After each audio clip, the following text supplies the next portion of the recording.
जय हिंद, नमस्कार दोस्तों, स्वागत है आपका हमारे चैनल पर। तो दोस्तों, हमारा एनसीईआरटी का वन लाइनर विथ ऑब्जेक्टिव चल रहा है, एनसीईआरटी का ही ऑब्जेक्टिव 6 to 12। तो अभी जो हम लोग केमिस्ट्री का सीरीज चला रहे हैं, जिसमें अभी हमारा अधातु होगा, नॉन मेटल्स। तो चलिए पहले वन लाइनर कंप्लीट करते हैं, उसके जस्ट बाद जो है ऑब्जेक्टिव कंप्लीट करेंगे। पहला हमारा, वायुयानों के टायरों में कौन सी गैस भरी जाती है? तो नाइट्रोजन अथवा हीलियम पूछ रहा है कि वायुयान यानी एरोप्लेन सब जो होता है उसके टायरों में कौन सी गैस भरी जाती है? तो नाइट्रोजन अथवा हीलियम। गर्म गैस के गुब्बारों में हीलियम को हाइड्रोजन की अपेक्षा अधिक वरीयता क्यों दी जाती है? क्योंकि हीलियम जो है वायु के साथ विस्फोटक मिश्रण नहीं बनाता है, इसी कारण से। आगे हमारा, अश्रु गैस किसे कहते हैं? तो अमोनिया को। NH3 ammonia. टीयर गैस पूछे किसे कहते हैं? तो अमोनिया को। भारी जल का रासायनिक सूत्र क्या है? तो ड्यूटेरियम ऑक्साइड, D2O पूछता है बहुत बार। भारी जल का रासायनिक सूत्र क्या है? Deuterium oxide. भारी जल में हाइड्रोजन के स्थान पर कौन सा परमाणु होता है? तो ड्यूटेरियम होता है। आगे हमारा, भारी जल की खोज किस वैज्ञानिक ने की थी? तो हेराल्ड यूरे ने। पूछे भारी जल की खोज किस वैज्ञानिक ने की थी? हेराल्ड यूरे। समुद्री जल को शुद्ध जल में किस प्रक्रिया द्वारा परिवर्तित किया जाता है? तो विपरीत परासरण के द्वारा। बहुत पूछता है, विपरीत परासरण के द्वारा जो है समुद्री जल को शुद्ध जल में किस प्रकार परिवर्तित किया जाता है? तो विपरीत परासरण। फिटकरी गंदे पानी को किस प्रक्रिया द्वारा शुद्ध करती है? तो स्कंदन। पूछता है कि फिटकरी जो है गंदे पानी को किस प्रक्रिया द्वारा शुद्ध कर देती है? तो यह स्कंदन के द्वारा। भारी जल किसका उदाहरण है? तो यह मंदक का। भारी जल किसका उदाहरण है? मंदक का। पानी आयनिक लवण का सुविलायक क्यों है? पानी आयनिक लवण का सुविलायक क्यों है? तो पानी का द्विध्रुव आघूर्णन अधिक है, इसी कारण पानी का द्विध्रुव आघूर्णन अधिक हो। नेक्स्ट है हमारा, पानी की अस्थायी कठोरता के लिए कैल्शियम और मैग्नीशियम के क्लोराइड्स और सल्फेट पदार्थ उत्तरदायी है। पूछे पानी की अस्थायी कठोरता के लिए कैल्शियम और मैग्नीशियम के क्लोराइड्स और सल्फेट पदार्थ उत्तरदायी है। क्वार्ट्ज का रासायनिक नाम क्या है? तो सोडियम सिलिकेट। क्वार्ट्ज का रासायनिक नाम क्या है? Sodium silicate. भार के अनुसार जल में हाइड्रोजन कितने परसेंट होता है? तो 11.11%। पूछे भार के अनुसार जल में हाइड्रोजन कितने प्रतिशत होता है? तो 11.11%। द्रव्यमान की दृष्टि से जल में हाइड्रोजन 11%, ऑक्सीजन 89%, जबकि परमाणविक दृष्टि से जल में हाइड्रोजन 67% और ऑक्सीजन 33% होता है। द्रव्यमान की दृष्टि से जल में जो हाइड्रोजन 11%, ऑक्सीजन 89%, जबकि परमाणु दृष्टि से जल में हाइड्रोजन 67% और ऑक्सीजन 33% होती है। अशुद्ध जल से बड़ी मात्रा में पेयजल किस प्रक्रिया से तैयार किया जाता है? तो निर्लवणीकरण के द्वारा। टेफ्लॉन किस श्रेणी का पदार्थ है? तो फ्लोरोकार्बन। पूछे टेफ्लॉन किस श्रेणी का पदार्थ है? तो फ्लोरोकार्बन का। वायुमंडल में किस गैस की प्रतिशत मात्रा सबसे कम है? तो कार्बन डाइऑक्साइड। पूछे वायुमंडल में किस गैस की प्रतिशत मात्रा सबसे कम है? Carbon dioxide. वायुमंडल में नाइट्रोजन लगभग कितने परसेंट होता है? 78%। आगे बढ़ेंगे। आगे हमारा, ये सल्फर हेक्साफ्लोराइड अणु का आकार कैसा होता है? तो अष्टफलकीय। हीरा किस तत्व का अपर रूप है? तो कार्बन का। हीरा किस तत्व का अपर रूप है? तो कार्बन का। जल में आसानी से घुलनशील पदार्थ कौन सा है? तो अमोनिया है। पूछे जल में आसानी से घुलनशील पदार्थ कौन सा है? अमोनिया। सिंदूर का रासायनिक सूत्र Pb3O4। बहुत पूछता है। सामान्य ताप पर आयोडीन किस अवस्था में पाया जाता है? तो ठोस अवस्था में। पूछे सामान्य ताप पर जो है आयोडीन किस अवस्था में पाया जाता है? तो ठोस अवस्था में। भारी मशीनों के उपयोग के लिए ग्रेफाइट स्नेह का प्रयोग किया जाता है। भारी मशीन के उपयोग के लिए ग्रेफाइट स्नेह का प्रयोग किया जाता है। पेंसिल का लेड किस पदार्थ का बना होता है? तो ग्रेफाइट का। पूछे पेंसिल का लेड किस पदार्थ का बना होता है? तो ग्रेफाइट का। किस प्रकार के कोयले में कार्बन की मात्रा सबसे अधिक होती है? तो एंथ्रासाइट। किस प्रकार के कोयले में कार्बन की मात्रा सबसे अधिक होती है? तो एंथ्रासाइट। किस प्रकार के कोयले में कार्बन का अंश न्यूनतम होता है? तो यह लिग्नाइट। ध्यान रखिएगा। हैलोजन में सबसे अधिक अभिक्रियाशील तत्व कौन सा है? तो फ्लोरीन है। पूछे हैलोजन में सबसे अधिक अभिक्रियाशील तत्व कौन सा है? तो फ्लोरीन है। वो हैलोजन जिसका प्रयोग पीराहारी की तरह किया जाता है, तो वो ब्रोमीन है। कोयले के जलने से कौन सी गैस निकलती है? तो कार्बन डाइऑक्साइड। हाइड्रोजन को जलाने से क्या प्राप्त होता है? तो जल। बिल्कुल जल प्राप्त होगा। ट्यूबलाइट में निम्न दाब पर कौन सी गैस भरी जाती है? तो नियोन और पारावाष्प। ऑक्सीजन की खोज किस वैज्ञानिक के द्वारा की गई? तो प्रिस्टले। जल की अस्थायी कठोरता कैल्शियम और मैग्नीशियम के बाइकार्बोनेट की उपस्थिति के कारण होती है। वायु की प्रमुख संघटक गैसें कौन सी है? तो नाइट्रोजन, ऑक्सीजन और कार्बन डाइऑक्साइड। नाइट्रोजन, ऑक्सीजन और कार्बन डाइऑक्साइड। नीचे है, गोताखोरों द्वारा समुद्र में सांस लेने के लिए ऑक्सीजन के साथ हीलियम गैस को मिलाया जाता है। हीलियम गैस को मिलाया जाता है, ध्यान रखिएगा। चलिए, अब दिया हुआ हाइड्रोजन के समस्थानिक, ये नाम ही जान लीजिए काफ़ी है इसका। प्रोटियम, ड्यूटेरियम, उसके बाद जो है ट्राइटियम। चलिए आगे बढ़ेंगे। चलिए, सबसे हल्का हैलोजन तत्व कौन सा है? तो फ्लोरीन है, फ्लोरीन। ब्लीचिंग पाउडर का रासायनिक सूत्र क्या है? तो कैल्शियम हाइपोक्लोराइड। पूछे ब्लीचिंग पाउडर का रासायनिक सूत्र, कैल्शियम हाइपोक्लोराइड। एक सामान्य शुष्क सेल में विद्युत अपघटन होता है तो अमोनियम क्लोराइड।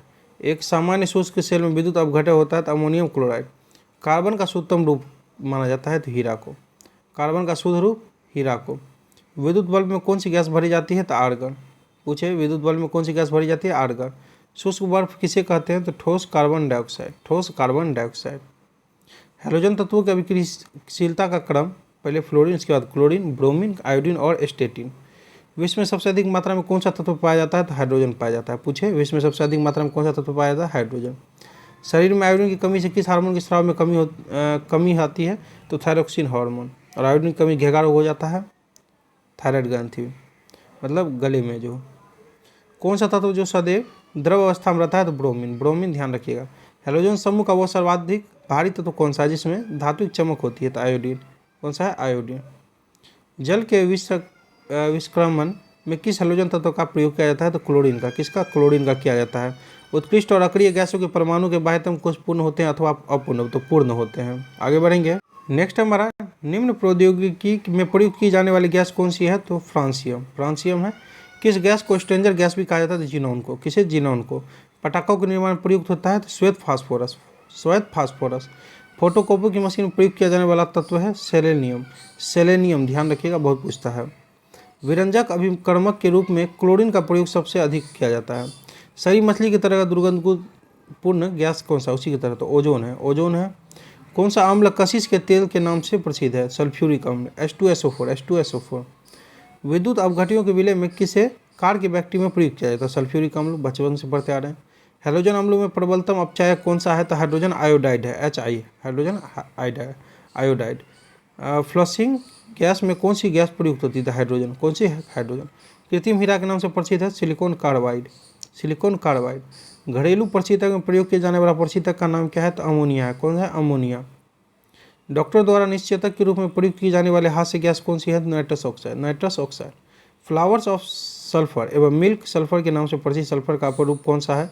तो अल्फा सल्फर। ऑप्शन, माफ कीजिएगा, अल्फा सल्फर। किस हैलोजन का उपयोग कीटनाशक एवं दर्दनाशक औषधीय रूप में किया जाता है? तो आयोडीन का। किसका? आयोडीन का। कौन सी उत्कृष्ट गैस वायुमंडल में नहीं पाई जाती है? तो रेडॉन। रेडॉन नहीं पाई जाती है। हीलियम, आर्गन, नियोन वे उत्कृष्ट गैसें हैं जो किसी भी अवस्था में यौगिक का निर्माण नहीं करती है। मौसम संबंधी अध्ययन किए जाने वाले गुब्बारों में कौन सी गैस भरी जाती है? तो आसान सा है, हीलियम। हाइड्रोजन के समस्थानिकों में कौन सा रेडियो सक्रिय समस्थानिक है? तो ट्राइटियम। वनस्पति तेल से वनस्पति घी बनाने में प्रयुक्त होने वाली गैस कौन सा है? तो हाइड्रोजन है। माचिस में किस रसायन का प्रयोग किया जाता है? तो लाल फास्फोरस का। लाल फास्फोरस का। नीचे क्या दिया हुआ है कि कृत्रिम गर्भाधान हेतु पशुओं के वीर्य को सुरक्षित रखने के लिए उसे द्रवित नाइट्रोजन में रखा जाता है। द्रवित नाइट्रोजन। चलिए अब सीधे ऑब्जेक्टिव पर चलते हैं। क्वेश्चन नंबर 1 है हमारा, वर्तमान में ज्ञात तत्वों में अधातुओं की संख्या है तो यह है 20। Option B. हाइड्रोजन के खोजकर्ता है, हाइड्रोजन के खोजकर्ता केवेंडिश। केवेंडिश है। दृश्य ब्रह्मांड का अधिकांश द्रव्य किन दो अधातुओं से निर्मित है? तो यह है हाइड्रोजन और हीलियम। ऑप्शन ए हो जाएगा। पुनर्लेखन योग्य CD एवं DVD के निर्माण में प्रयुक्त उपधातु है तो टेलुरियम। ऑप्शन डी हो जाएगा। हाइड्रोजन के समस्थानिकों में से कौन सा रेडियो सक्रिय समस्थानिक है? तो यह है ट्राइटियम। ऑप्शन सी हो जाएगा। किस अधात्विक तत्व को भविष्य के ईंधन के नाम से जाना जाता है? बता चुके हैं, हाइड्रोजन। ऑप्शन डी हो जाएगा। निम्न में से एक सार्वभौमिक विलायक है, सार्वभौमिक विलायक तो जल। ऑप्शन सी जल हो जाएगा। और आप लोग हाँ सबसे भविष्य का ईंधन के नाम से तो बता दीजिए। चलिए आगे बढ़ते हैं। आगे हमारा सुरमा निर्माण में प्रयुक्त की जाने वाली अधातु है, उपधातु है, माफ कीजिएगा। तो यह है एंटीमनी। एंटीमनी। हाइड्रोजन को जलाने पर क्या निर्मित होगा? तो यह होगा जल। जल होगा बिल्कुल। गुरु जल कहलाता है। गुरु जल क्या कहलाता है? तो यह कहलाता है ऑक्सीजन पर हैवी हाइड्रोजन। ट्रांजिस्टर के निर्माण में प्रयुक्त अर्धचालक है तो सिलिकॉन, सिलिकॉन हो जाएगा। सूक्ष्मदर्शी के लेंसों के निर्माण में प्रयुक्त किए जाते हैं तो जर्मेनियम और ऑक्साइड, जर्मेनियम के ऑक्साइड। कौन सी उपधातु शुद्ध रूप में एल्युमिनियम के समान दिखाई देती है तो सिलिकॉन, ऑप्शन बी हो जाएगा। फ्लशिंग गैस में प्रयुक्त होती है, फ्लशिंग गैस में, तो यह हो जाएगा 14 का hydrogen, option A hydrogen. Carbon की क्रिस्टलीय संरचना है तो षटकोणीय, षटकोणीय है। आगे बढ़ेंगे, आगे हमारा निम्नलिखित में से कौन सा कार्बन के अपर रूप है, कार्बन के अपर रूप, तो चलिए देख लेते हैं। हीरा, फ्लोरीन्स और ग्रेफाइट, बिल्कुल सब हो जाएगा। निम्नलिखित में से शुष्क बर्फ है तो ठोस कार्बन डाइऑक्साइड, ऑप्शन सी हो जाएगा। हीरे के संदर्भ में सही कथन है, हीरे के संदर्भ में सही कथन, तो प्रकाश की प्रवृत्ति योग्यता के कारण इसका प्रयोग कांच व रत्न काटने को वाली मशीन के निर्माण में करते हैं, बिल्कुल। ये विद्युत का कुचालक और उष्मा सुचालक है, हाँ। ये सेलों के वेधन के लिए प्रयुक्त है, यानी सभी दिया हुआ, ऑप्शन डी हो जाएगा। निम्नलिखित में से कौन सबसे अधिक यौगिक का निर्माण करता है, सबसे अधिक यौगिक का निर्माण कार्बन करता है। प्रकृति का सबसे कठोर पदार्थ है तो यह हीरा, ऑप्शन ए हीरा हो जाएगा। कौन सा तत्व ताप एवं विद्युत दोनों का सुचालक होता है तो यह हो जाएगा ग्रेफाइट, ऑप्शन बी हो जाएगा हमारा ग्रेफाइट। ग्रेफाइट के संदर्भ में सही कथन है, क्या है सही कथन, तो इसका उपयोग शुष्क सेल में इलेक्ट्रोडों के रूप में किया जाता है, पेंसिल के लेड के रूप में, परमाणु रिएक्टरों में मंदक के रूप में, यानी सभी हो जाएगा। बकमिंस्टर फ्लोरीन है, बकमिंस्टर फ्लोरीन, तो इसका जो राइट आंसर है हमारा कार्बन यौगिक का एक रूप जिसमें 60 कार्बन परमाणु का एक गुच्छ होता है, ऑप्शन ए हो जाएगा। आगे बढ़ते हैं, बहुत अच्छा प्रश्न, 1000 बार पूछा गया है। कृत्रिम हीरा के नाम से प्रसिद्ध है तो यह है सिलिकॉन कार्बाइड, सिलिकॉन कार्बाइड। निम्नलिखित में सामान्य प्रकार का कोयला है, सामान्य प्रकार का, तो बिट्यूमिनस कोयला सबसे अच्छा एंथ्रासाइट हो जाता है। विद्युत बल्ब में भरी जाने वाली गैस है, भरी जाने वाली गैस तो आर्गन है, ऑप्शन सी हो जाएगा। ऐसे विशिष्ट तत्व जिनमें धातु तथा अधातु दोनों प्रकार के गुणधर्म उपस्थित होते हैं कहलाते हैं तो आसान सा उपधातु। फाइबर ग्लास को विद्युत रोधी बनाने के लिए प्रयुक्त अधातु है तो बोरॉन, बोरॉन है, ऑप्शन डी। सिलिका किन तत्वों का यौगिक है, सिलिका किन तत्वों का यौगिक है, सिलिकॉन और ऑक्सीजन। घरेलू प्रशीतित में प्रयोग किया जाने वाला प्रशीतक है तो यह है अमोनिया, ऑप्शन ए अमोनिया। आगे निम्नलिखित में किसका उपयोग डायनामाइट, ट्राइनिट्रो और टॉल्यूइन जैसे विस्फोटक के निर्माण में किया जाता है तो यह हो जाएगा ऑप्शन सी HNO3। आगे बढ़ेंगे, पीतल के बर्तन की कलई करते समय निकलने वाले अमोनियम क्लोराइड के चूर्ण का धुआं है तो यह हो जाएगा हमारा अमोनिया और हाइड्रोक्लोरिक एसिड का, अमोनिया और हाइड्रोक्लोरिक एसिड का। चलिए वीडियो में इतना ही, अच्छा लगे तो लाइक कमेंट जरूर कर लीजिएगा, आप लोग सपोर्ट कम से कम बनाए रखिए। बाकी थैंक यू दोस्तों, wish you all the best.